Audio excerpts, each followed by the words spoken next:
Hi, today I'm going to be talking about something a little different from my usual videos. I am going to talk about my drama school audition experiences over the next few weeks because it's getting to the point now in the year where I am auditioning for several drama schools, 9 in fact. My first one happened to be the Royal Conservatoire of Scotland. It was for the BA in musical theatre. So the reason why I auditioned for this particular institution was because for the audition, in total, you had to not only be a singer, dancer, and actor, you also have to play an instrument. And it says in the audition requirements that if you don't play an instrument, you can still audition and just either learn something really simple on an instrument or just talk about your musical experiences. But I think they are really looking for people who can play an instrument well. So I'd say if you can't really play an instrument, give it a go, but I'd recommend auditioning for maybe places like RCS if you are an instrumentalist, more than if you're not, if you get me.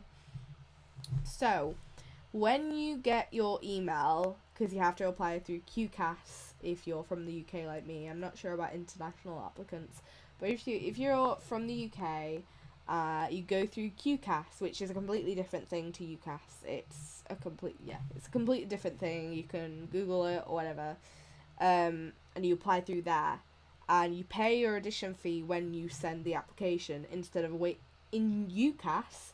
You send your application off and then you get emails from the separate unis or drama schools a few days later asking you to follow the link to pay for your audition.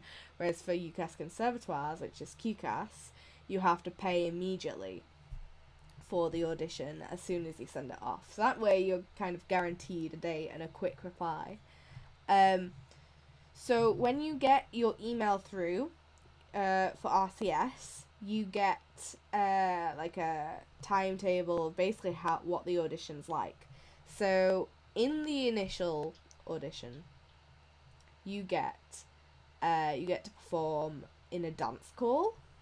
You get to do a song, and you get to do a monologue. Now that can be either a Shakespeare or a contemporary monologue, and your song can just be anything. In fact, they ask in total for 3 songs, but in the initial audition they only see 1. The third song has to be a non-musical song, so that can be from any genre as long as it isn't a musical, and the other 2, pretty common sense, make them contrasting or contrasting with your monologues, which is what I did. My monologues were my Shakespeare was Queen Margaret from Henry VI Part 3, and contemporary overshadowed by Eva O'Connor. If you pass the initial audition, which is in the morning, you get invited to the recall in the afternoon, the first recall, and only I've found about a quarter of people in the initial audition get through to the first recall.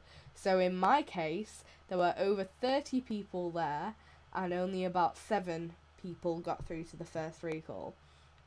And in that recall, you get to perform more of your songs, more of your monologues, both, and you also get to perform a short instrumental piece of no longer than 2 minutes on your chosen instrument. You also have a short interview with them, where I'm guessing, I didn't get into the recall, but I'm guessing you talk about your pieces and why you chose them and stuff, but I can't really talk about that.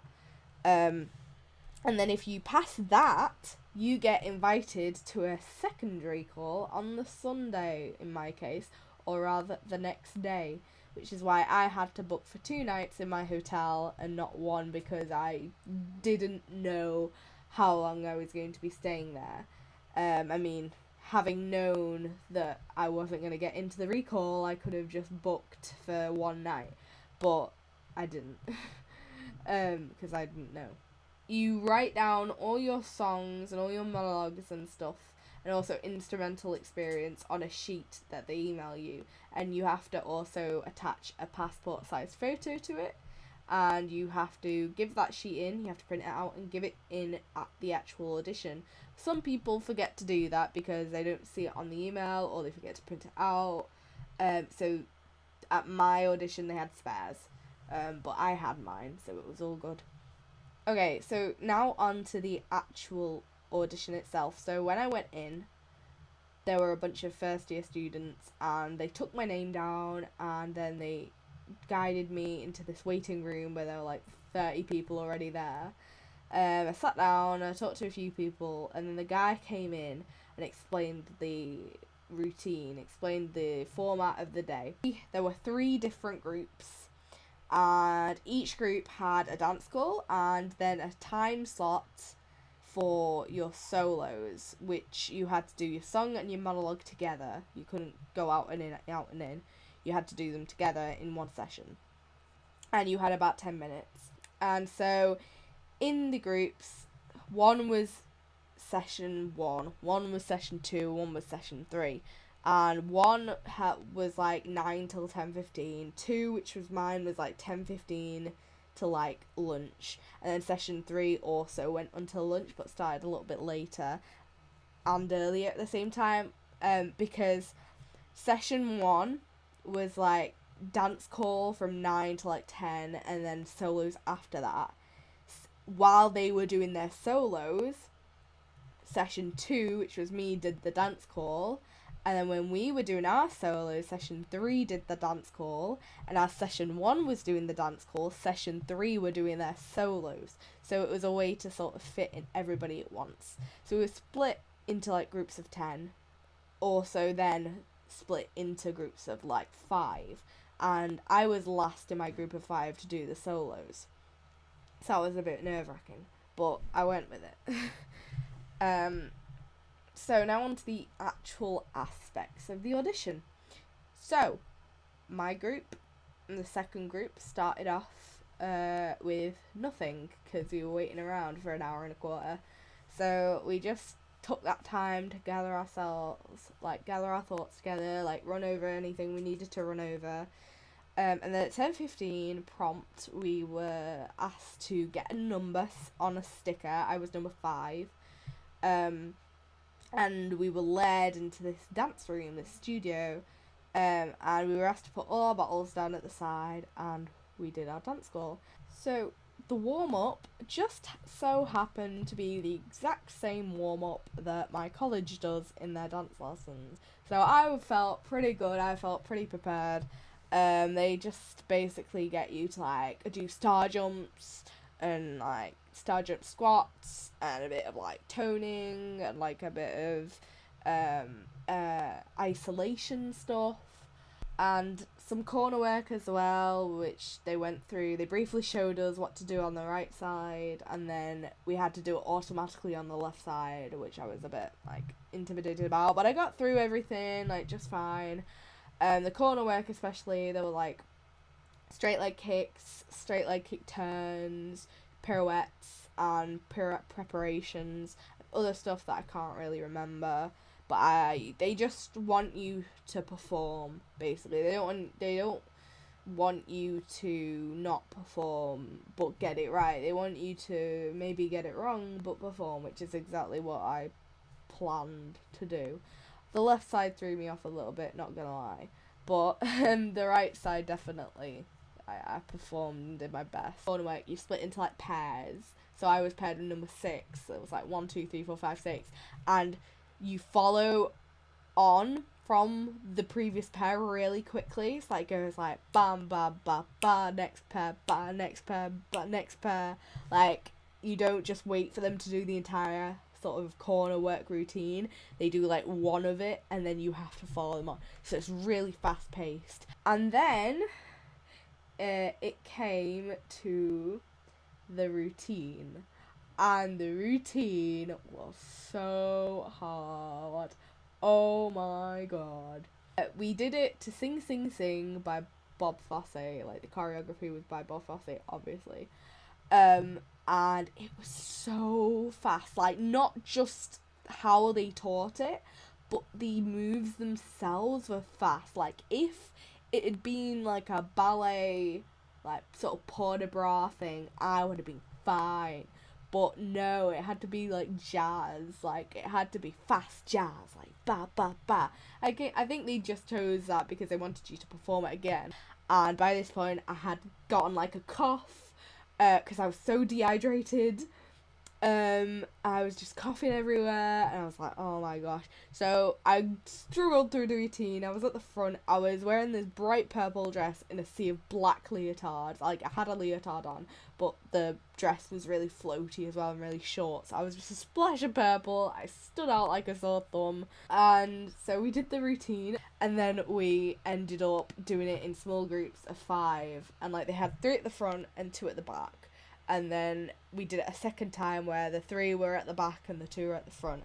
And then we were asked to just stand, so that they could take a good look at us and like write down anything they needed to write down. And then all the groups were formed.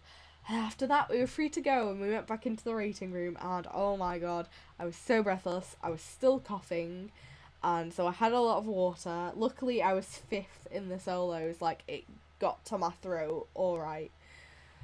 So then we had the solos. I waited around. I went through everything again just to make sure I knew everything. And then I went into the room. The guy came up that introduced us all. He came up and he offered his hand. So I shook his hand. I was like, hi. He was like, hi. Do you have that sheet for us? I was like, yes, you do, with the passport photo on and everything. And he took one look at it and he was like, can you perform this song that I really wanted to perform? Because at this point I was like, right, there's no use going for the more challenging song if I have this cough. I might as well go for the safer song that uses more of my upper range and stuff that I'm more comfortable with and won't affect my cough as much. So I wanted them to choose that song. Like, if they had chosen another song, that would be fine. And also, some auditionees said that they chose the song for them. Others said, we'd like you to choose the song. And regardless about the monologues, they always chose them. They never let you choose the monologues, as far as I know. So I went in, and they were like, can you perform You Fell Out the Sky? I was like, yes. So I gave the sheet music nicely taped together and stuff, because they say to do that in the email. Some people didn't do that, some had it kind of loose, but I taped mine together, gave it to the accompanist, sort of went through it with them.